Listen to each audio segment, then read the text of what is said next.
चोलिया में रंग सखी जादू जी लगवले। चोलिया में रंग सखी जादू जी लगवले। मीठी मीठी बात बोली हम के फसवले। मीठी मीठी बात बोली हम के फसवले। चोलिया में रंग सखी जादू जी लगवले। चोलिया में रंग सखी जादू जी लगवले।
जादू जी लगवले।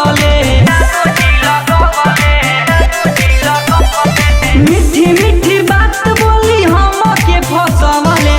मीठी मीठी बात बोली हम के फसवले।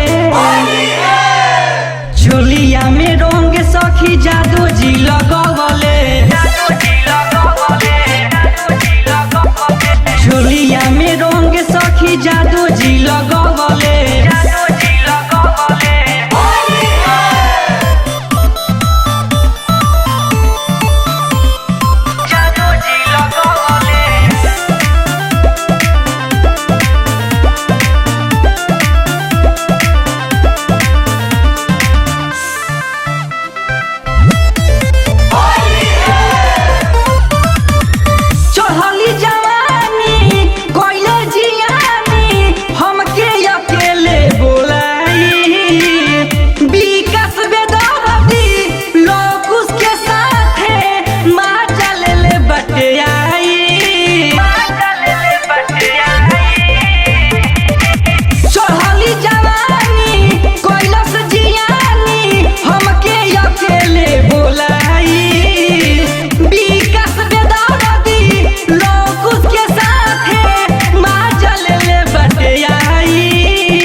खिया के रहे छाछ पर चढ़वले।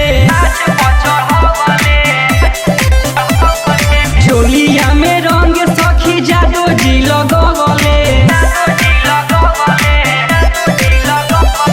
मीठी मीठी बात बोली हम के फसवले। मीठी मीठी बात बोली हम के फसवले।